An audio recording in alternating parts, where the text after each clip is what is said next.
if we're going to measure the progress of our portfolio in arrears, are we measuring it on an annual basis, which I think is a good time frame? Once a year, we sit down and measure our progress. Should we be measuring our progress based on how much my stock is worth or how many shares I've accumulated? Think about that for a minute. I like that.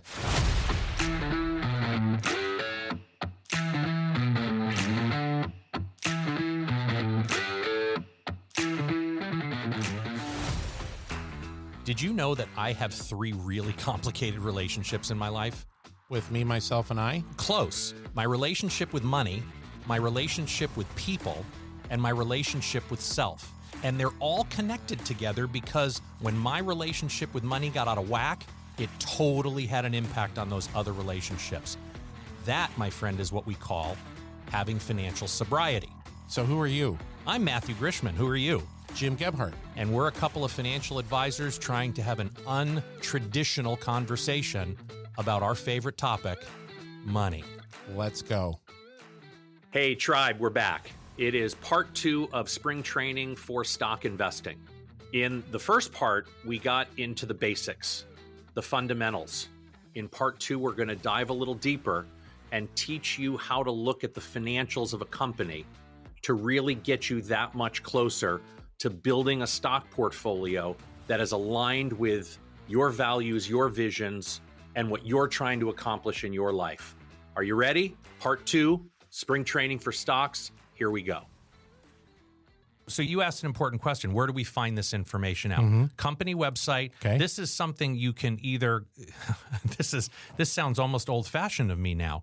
You can Google it because nowadays we don't Google things. We put it into AI.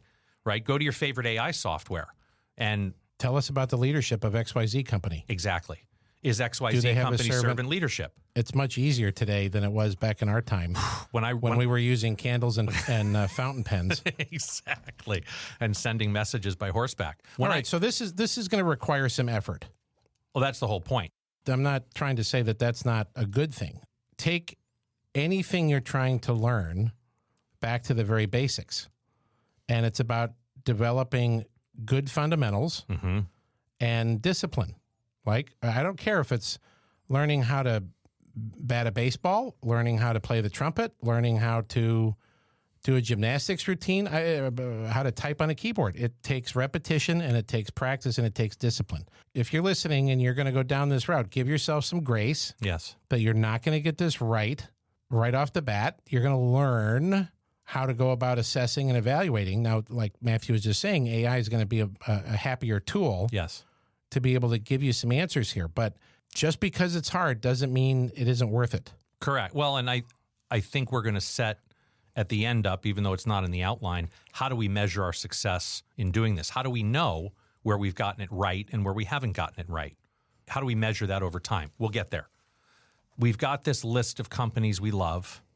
We've narrowed it down a little bit further to companies who have the kind of culture that makes sense. That we think we're excited, that makes sense and we're excited about. There are 5 things I think that need to come before profit: people, culture, values, common purpose, and impact. Our work has to matter. What we do has to matter, I think, if you're going to be an owner or an investor in a company. We've narrowed the list down further. Yeah. So of the 20 or 30, maybe we've got it down to 10 or 15. Yeah.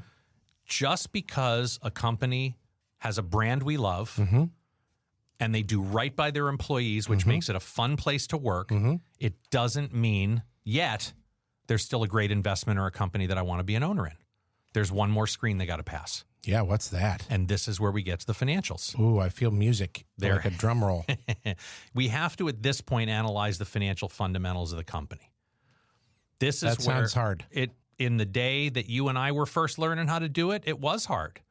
But now with the internet and with artificial intelligence, this isn't as hard as it used to be. Now, I get it. If you didn't take finance classes, how would you know? Well, right.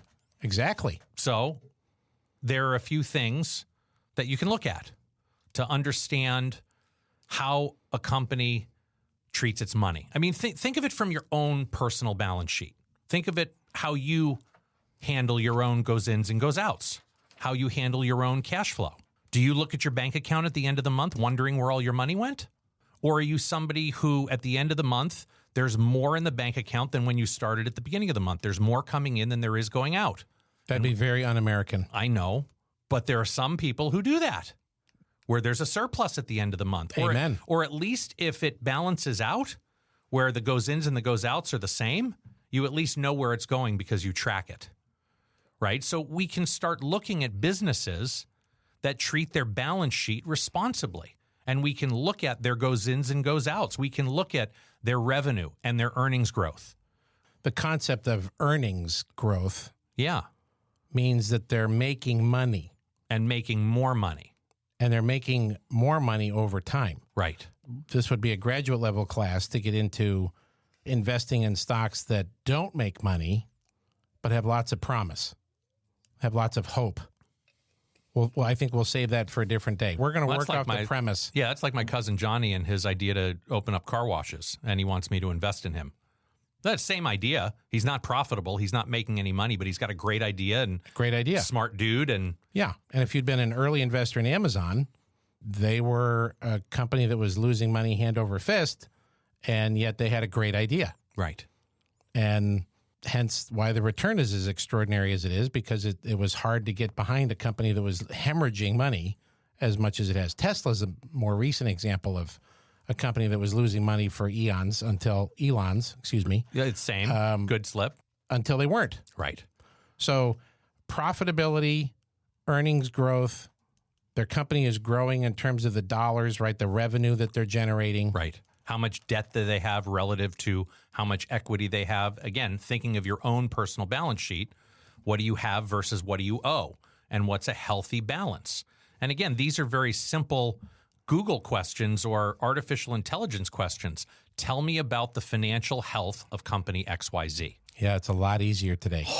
As a new investor, this used to be so much harder because you had to scrub through all kinds of documents. I mean, my first job coming out of school wasn't necessarily scrubbing the balance sheets and the financial statements of publicly traded companies. Right. It was scrubbing the balance sheets and the P&Ls of privately held companies. But the tool was the same. I learned how to do that. And I'm immensely grateful all these years later for having that skill. But it will be so much easier in today's world to be able to ask some of these questions of XYZ company into my Perplexity or my GPT chat or whatever it is. Absolutely. Yeah. Those 3 steps, right? Once we've identified the products and services we like, we've narrowed that list down by diving into the cultures and making sure that there's sustainability there, that people want to show up, and long term that creates the right foundation for then a company to go out and financially do the right thing and be responsible with their money. And at this point, we've hopefully identified somewhere between 5, 7, 8, maybe 10 of the original 20 or 30 we started with that we love what they do. We really, really are aligned with their culture and how they treat people and how they approach business. And they're responsible with their money. They're financially savvy. They're financially smart. It makes sense. They know what they're doing. They're running a good business. You and I have always talked in our world that it doesn't matter how good we are at our craft. If we don't know how to run a business, we're not going to stay in business very long. You can be really, really good at what you do and have an incredible culture like we do at Gebhardt Group. But if we don't know how to run an efficient business, we're not going to stay in business. You have to have that third and final element. And guess what? You and I are good at running our business, but it's not our unique ability. So we've hired people to help us run our business 100%. where it is their unique ability. Right. Do companies do the same thing, the publicly traded companies that we want to own? Absolutely. So here we are. We've narrowed our list down through these major screens. These are the main screens that we suggest you start looking at. And then we get to this place where we have maybe 7 different stocks, 5, 7, 10 different stocks. Now it comes down to a suggestion of looking at the different stocks you have and ultimately buying a diversified set of stocks, making sure that these companies are in different industries. Okay, so not all 100% in tech. I would suggest not all. If all of your companies are tech, go back and look in your fridge some more and find some different products and services. But I think diversifying across different sectors and different markets, that didn't matter as much the last, I don't know, 10, 12, 15 years, but it seems to be starting to matter again. I mean, just last week on Friday, I sent a video out talking to our clients about how we're starting to see some diversification in day-to-day returns in the markets. Beyond just 7 stocks. Beyond just 7 stocks driving the bus and everything behaving like those 7 stocks. Those 7 stocks didn't do so well last Friday, but yet the big value stocks, the household brands, and some of the smaller companies, as well as some international stocks, did incredibly well despite that. So being diversified makes sense. Yeah, I would say it's non-negotiable. It should be required for a new investor to be diversified across a handful of stocks, particularly as they're getting started, right?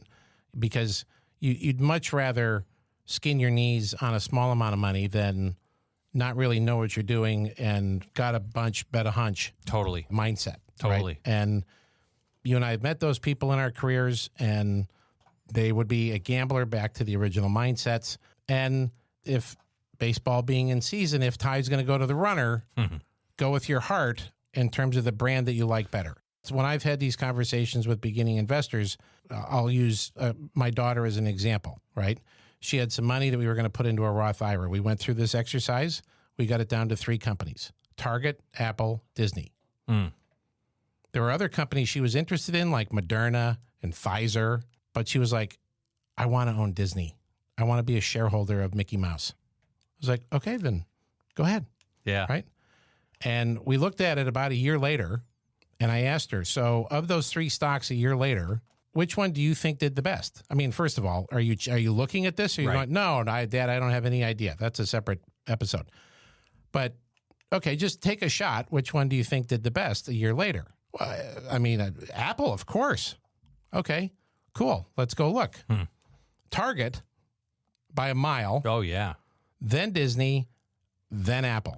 Too bad she didn't want Costco, because that, I think, did better than all 3 combined. And it's just, and so we could keep going with this episode, but then it becomes a very interesting conversation about, okay, well, I have another $3,000. What do I do? And I think the natural mindset is put it all in Target. Right, the winner. Put it in the winner. But why is it with the stock market, unlike anywhere else on earth, when you see something on sale, whether it's in a store, a lot, online, you see it's 20% off. Except in the stock market, that's the only place you don't want to buy it, is in the stock market. Everywhere else, if it's 20 to 25% off, oh, yeah, today's the day. I'm going to go buy the thing. Yeah. But not in the stock market. Well, there's a reason, and you've answered this before. This is we can only see in one direction. 100%. Is the answer. Absolutely. The reason that we're afraid of what goes on sale on the market is because if my Apple stock's going down, it's always going down and it's never going to go up again. It's today on this show that I'm declaring that's called Gebhardt's Law. I love it. Right? We have Murphy's Law, we have Moore's Law, we have Gebhardt's Law. And that is whatever direction it's going, we can only see it going in that direction. Correct. That's why we're afraid of it in the stock market, because what draws us to Target is that the stock price is going up and it's always going to go up. Well, absolutely. I want more of that. So why wouldn't I? But this lousy company that doesn't innovate or do anything like Apple, shouldn't I sell that, Dad?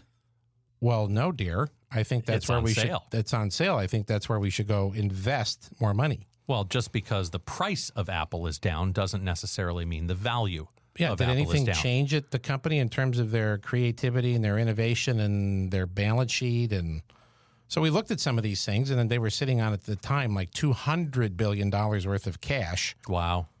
Anyway, I could go on. Ideally, what I would recommend to your lovely little daughter there, who's not so little anymore, make more money. Is, well, besides make more money, that the strategy over time, and where somebody like Warren Buffett and Charlie Munger, the professional stock investor types, have been wildly successful, is that they didn't just buy shares once. They identified great companies going through a similar process of what we've talked about today, and then they accumulated more and more shares over time. Warren Buffett doesn't care what the price of the stock is, except on one day, the day he sells his shares. Which, according to history, has not been very often. No, because Warren Buffett would add an additional layer to this conversation by saying, I'm generally never going to buy the shares of a company that would ever give me a reason to sell them, which is very interesting. Very interesting. So Warren is just over time accumulating more and more shares. What I would suggest is that if we're going to measure our progress, how do we measure our success as a stock investor? Rather than looking out the windshield and seeing where we're supposed to be, we've always talked about measuring performance in arrears, measuring progress in arrears. So if we're going to measure the progress of our portfolio in arrears, are we measuring it on an annual basis, which I think is a good time frame? Once a year, we sit down and measure our progress. Should we be measuring our progress based on how much my stock is worth or how many shares I've accumulated? Think about that for a minute. I like that. I could care less what my stock price is a year ago versus today.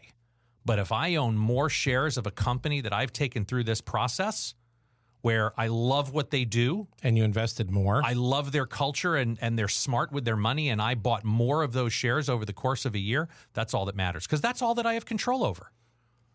As long as you don't need the money. As long as I don't need the money for a very long time, I'm willing to trade my liquidity, my need for cash, for the prospects of long-term growth, because I believe in what this organization is doing and I want to own a piece of their future. Now, before we move on, so go back to Grace's portfolio, her 3 stocks. Yeah. What would be a reason that she would one day want to sell one of those 3 companies? Well, let's say there was a completely different leadership team that was taking the company in a different direction. Or they were no longer taking care of their people and they put the shareholder first. Let's imagine a time in Apple's life cycle where they no longer innovate. They are no longer the bleeding edge innovators of consumer technology. Sure. There would be a whole list of potential reasons. This is one of the subtle little aspects of owning stock, is not falling in love with the company. Humans are going to fall in love. 100%. But there has to be first of all, there has to be some discipline in that you're willing to stay on top of this stuff. Right. But it's also realizing that as much as I've loved this company up until now. Mm-hmm. For these reasons. And they've changed. You mentioned earlier in our talk today, companies like Xerox and who were the others? Kodak, right? Right. Those are 2 great examples in history, which you could easily they didn't innovate. You could go easily AI, Google, whatever, a little history lesson on those 2 companies. And in particular, you could go back to, well, both Xerox and Kodak. Kodak said no to digital cameras. Right. And Xerox had the patents for the personal computer. Right. And didn't think it was going to be a thing. Wow. Right? So just, 2 what were very innovative, very darling companies to own back in the 70s and the 80s that through lack of leadership, lack of vision, lack of innovation, didn't keep up with what made them successful to begin with. It's important to know that I have some boundary conditions with which I would not want to own these companies anymore. And so does that become a sell decision? Absolutely. Okay. That point being is that, and I think this is where building a stock portfolio gets personal. You have to decide for yourself what changes within this organization would cause me to no longer want to be an owner in the company. And if we think about the 3 steps we took to buy the stock, just reverse engineer that process, and you've probably got 3 pretty significant boundary conditions that if those boundaries are crossed, that would give you reason to sell the stock in the company. Maybe not with 1 strike, but maybe with 2 strikes. So if all of a sudden you're no longer in love with the company's product, perhaps they've pivoted and used different material now. You loved the Pima cotton that they designed their clothing with, and now all of a sudden they've gone to a 50-50 cotton poly blend, right? You may not like the product anymore, but they still treat their people right, and because of how they've reduced their overhead, they're able to sell more and grow more profitably as a result of making that product pivot. So that doesn't necessarily cause you to want to sell that stock. Okay. But if 2 of those 3 things happen, I thought in baseball it was 3 strikes and you're out. It could be. It could be. If you keep fouling off the last pitch, you could get many more than 3 strikes. True. Right? In business, I think you have to be a little bit more discerning on when it's out, right? Maybe it's 1, maybe it's 2. But if you think about that, what is your sell discipline? And know that ahead of time. This is something you prepare for ahead of time so that when the day comes, there's no emotion or second guessing that gets in the way. It's rules-based. You create your own rules. You've got rules to buy, you've got rules to diversify, and you've got rules to exit and sell one day if need be. That, to me, is the key to how we buy stock. That sounds like a heck of a smart plan. It sure does. I've enjoyed talking about the hows of buying stock, but sometimes how's not the answer. Sometimes who is the answer. So yeah, I think a lot of what we've shared today is really great for the beginning investor yes, and someone that is either getting started or starting over, like you said. But if you're someone that's already accumulated a couple of bucks, as you would say, then I think it does become a conversation around who. absolutely. Who can help you either build the stock portfolio or the investment portfolio. It's all well and good to build a portfolio with 5, 6, 8, 10 stocks in it, but for your life savings, which is why, let's face it, which is why I never wanted the investment philosophy of Gebhardt Group to be based on individual stock portfolios. I didn't feel as though that was responsible. We could properly Right.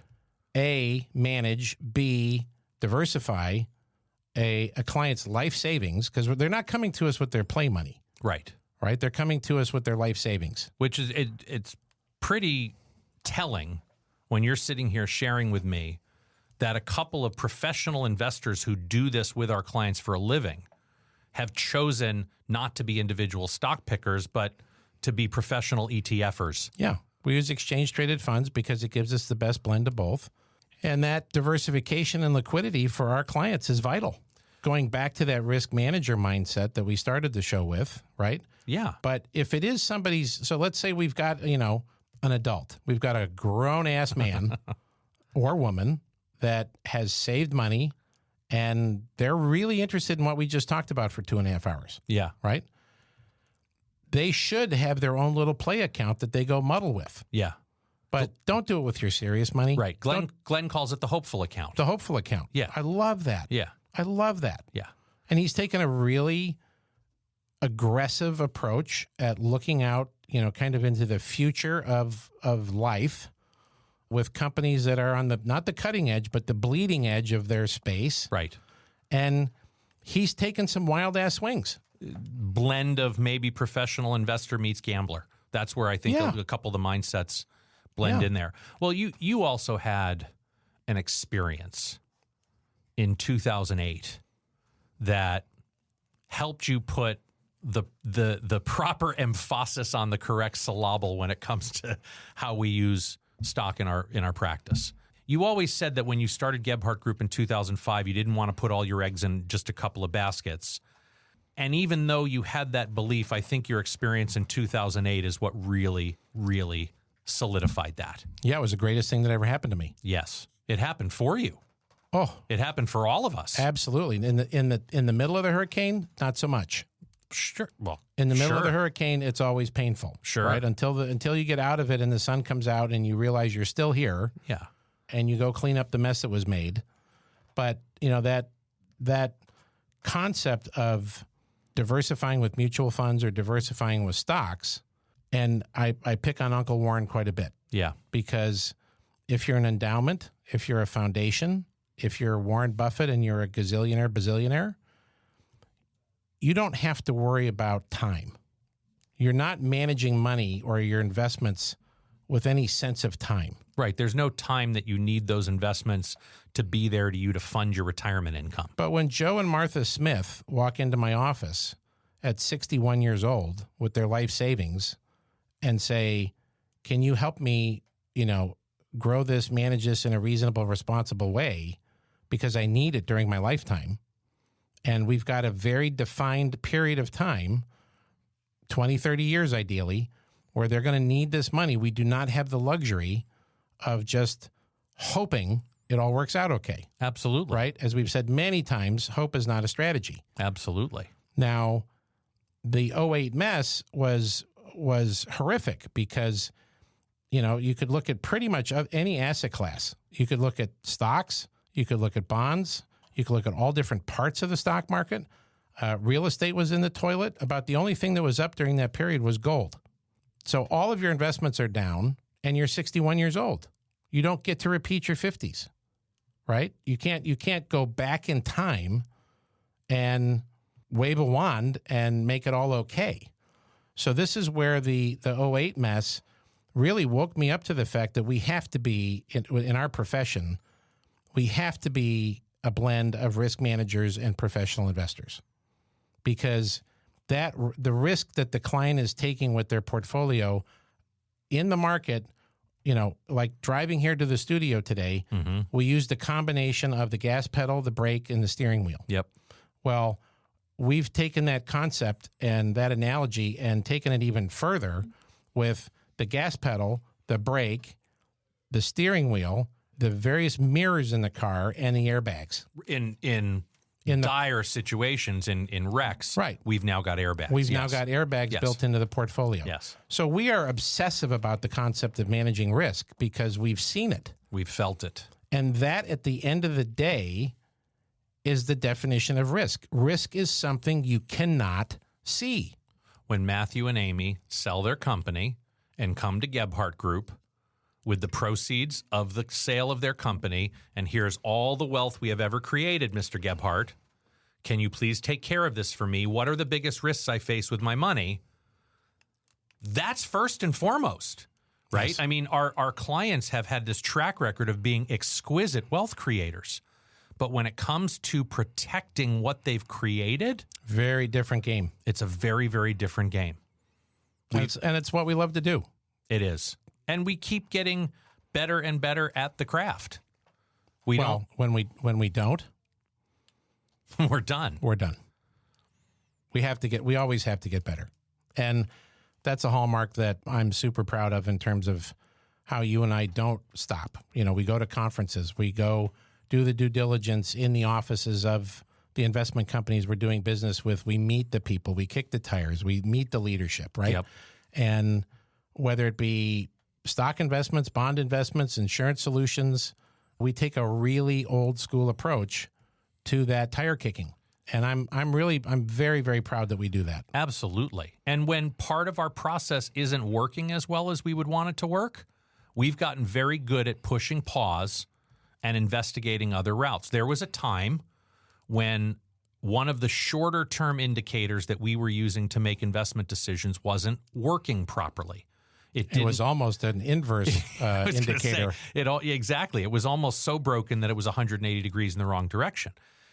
And it's amazing how the universe works. What that indicator was designed to do was to kind of help us smooth out the ride a little bit, right? It wasn't necessarily the main indicator that tells us when we need to put the plane on the ground and actually go to cash during more turbulent times. That has been working beautifully for us for years, and my hopes is that it will continue to. But this one that we were using that was smoothing the ride out, it wasn't working well. And then one day we get this email about this thing called a buffered ETF. Gesundheit. Uh-huh. And like you said, this thing looked too good to be true. It was an ETF that gave us exposure to an index, much like what we've talked about in the last episode or so here. But what was different about this is that it had built-in airbags. It had an airbag that if we owned this thing for a year, from January to January, and its corresponding index, let's pick on the S&P 500. Mm-hmm. If it were an S&P 500 ETF and that index was down 15% over the course of that year, we would be down zero, less a little bit of the internal fee. That's pretty nice. That blew me away. That blew us away. I called you, you called me, we looked at this, we got on a Zoom with them, and they showed us everything, and then you hopped on an airplane. It motivated us to get on the airplane. Emily was graduating high school, so I went and represented in person, and you got on the Zoom, and we dove deep with these guys. Yeah. And we spent a couple of days tearing these things apart and understanding how they work. And you know what? What? Because I was just there. Yeah. We were one of the very earliest adopters. I know. How cool was that? When we were on that Zoom, yeah, one of the questions I asked to the presenters was, are you looking for investors? Right. Well, And they said, well, yes, we're looking for firms like yours across the country that can help us. No. I didn't ask the correct question. I would like to invest in your company. would you sell me shares of your company? And sell shares to me Yes. so that I can be an owner in this company. Yes. Oh, dearie, do I wish I had. Or not even had. They weren't public. Could. They weren't public yet. They weren't interested in sharing. No. They knew But they they've had gone something from special. zero in assets under management to $18 billion. Yes. In Now, a very short period of time. okay, now disclaimers, warnings, disclaimers, because our tribe, the entrepreneurs that they are, they're already on the Google and the AI software going, what is a buffered ETF and how do I get me some? Okay, just warning and disclaimer.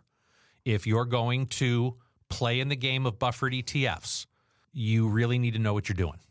Yeah. Because when you buy and sell these things, the timing of these need to be precise. It matters greatly. Because to get the buffer or to participate in the upside appreciation, Holding requirements and timing decisions, and it's more complicated than we're making it out to sound. do you want to get deeper in the weeds? Sure. You want to geek? Sure, we can go third hour. I was going to say you want to geek out on some of the technicalities of a buffered ETF. Go for it. You want to talk about the step-up strategy in the ETFs? And Absolutely. the buffered ETFs? Sure. I mean, this is, again, part to educate our tribe on how these things work because they're cutting edge and you can't get them in a lot of places. These are not available on every Platform under the sun. brokerage platform. Right. Fortunately, they are available at places that we like to do business, like Charles Schwab. Right. One of the ways we've had fun using them is because they go a year with that downside protection. Is the trade-off to that is that they have a cap on the upside. There's a certain amount of money that they're limited in making on the upside, which for us is okay because as risk managers trying to manage inflation risk, if we can earn 10 or 12 or 13% in an up market, we are perfectly happy with that. And that's generally 12-ish. Yeah, that's fair. That's fair as a cap on the upside. Where right? these will cap. So the airbag on the downside, the ones that we use specifically, Yes. provides protection from point to point, 1 year to 1 year from when we buy it in terms of when it's released, with 15% protection on the downside. Generally, they've provided 12% cap on the upside, meaning market goes up 8, you get 8 minus operating fees.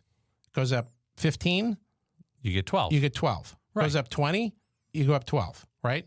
So there has to be give and take in the process. Absolutely. So I think if we're going to peel this back, let's get into the weeds on what it's constructed of, and then I'll come back to the step-up strategy. Sure. Yeah, a great question of how they do this. And this blew me away when I first went to see them.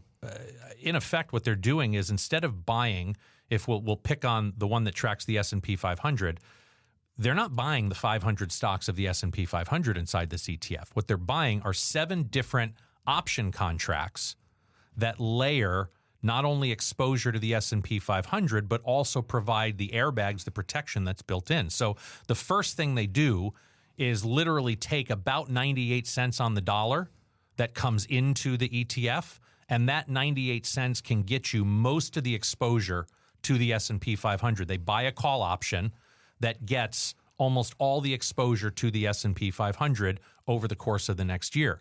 With the 2 cents they're not using, they buy their first put, what's called a put option. And that put option buys the first layer of downside protection, roughly a third to half of that downside buffer. And then they layer it one more level with what's called writing a call, where they actually sell a call option, which brings in more premium that allows them to buy more puts to complete the downside protection. But the trade-off is by writing that call, that in effect now transfers to whomever is buying that call on the other side, whoever's selling that to us and paying a premium to us, now has the right to call that stock away when it hits a certain high point. That's where the cap is set on the upside. You did a brilliant job of explaining that. Thank you. Can you say that again, just the way you no? For Thank you for the our Wolf of Wall Street reference there. So replay that. No, I'm not saying you, Matthew, but you, the listener, replay that until you get it. Yeah. right? And we are in calls and puts, baby. It's all about calls and puts. Sophisticated stock option land, Yeah. right? Yeah. These are very sophisticated tools that are being used in a very practical way. That we've now been using since 2019 with incredible success through the COVID crisis, through the 22 market. They've done exactly what they were designed to do. We have great experience now in terms of seeing them. It's one thing when you're told what they're going to do. It's a different thing to me when you've actually experienced what they're going to do. Yes. And the level of conviction that you and I have to have serious client money in these positions is night and day. Right? Oh, these are some of our largest holdings because of what they can do. I love this idea, and I want to share this one little strategy of how we are able to create a little bit.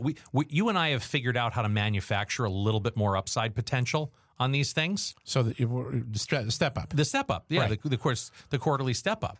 Because they issue these each month. Quarterly. Well, quarterly for the big ones. There's a few that come out monthly. But for all intents and purposes, there's a January, April, July, and October series that each go for 1 year.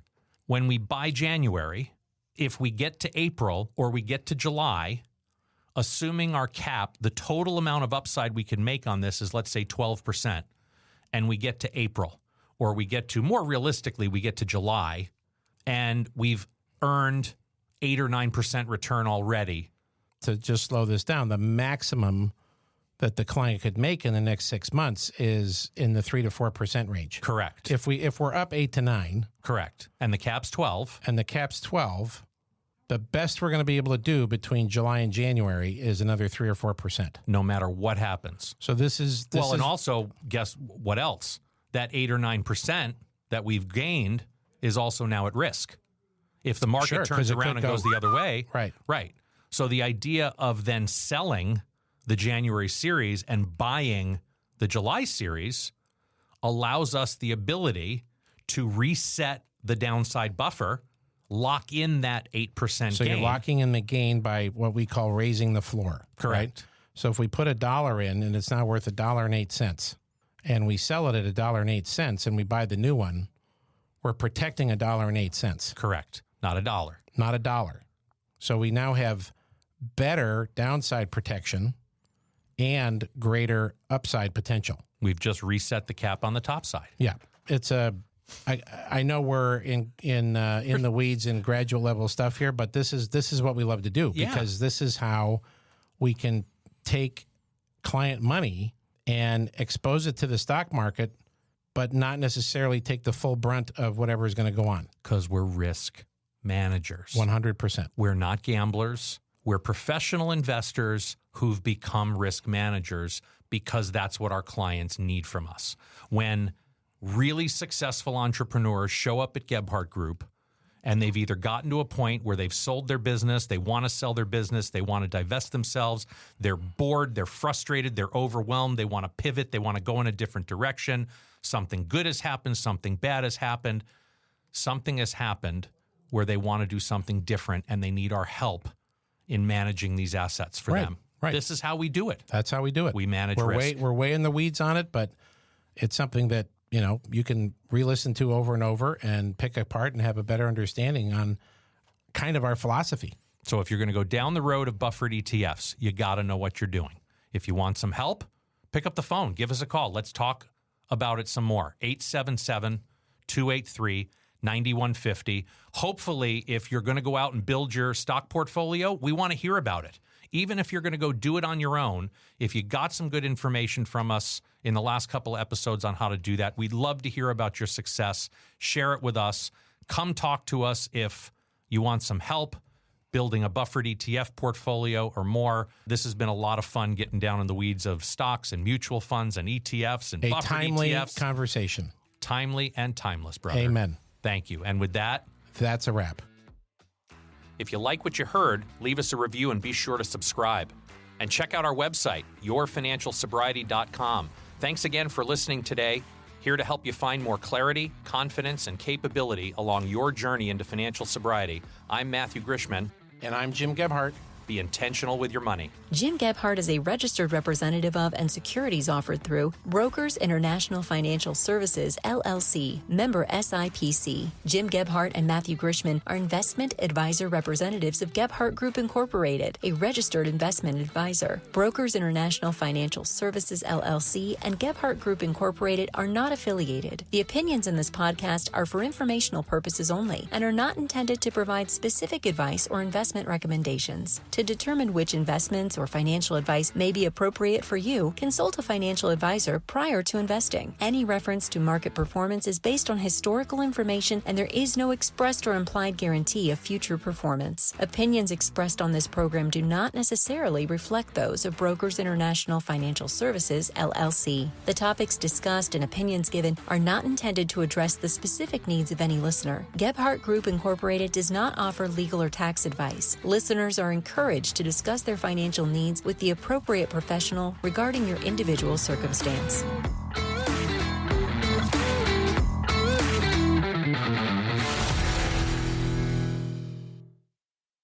Mutual funds and exchange-traded funds, ETFs, are sold by prospectus. Please consider the investment objectives, risks, charges, and expenses carefully before investing. The prospectus, which contains this and other information about the investment company, can be obtained from the fund company or your financial professional. Be sure to read the prospectus carefully before deciding whether to invest. Diversification does not guarantee a profit or protect against a loss in a declining market. It is a method used to help manage investment risk. Options are not suitable for all investors. There are risks involved in any option strategy. Individuals should not enter into option transactions until they have read and understood the option disclosure document titled Characteristics and Risks of Standardized Options, which outlines the purposes and risks of option transactions. This booklet is available from your financial advisor or at www.theocc.com.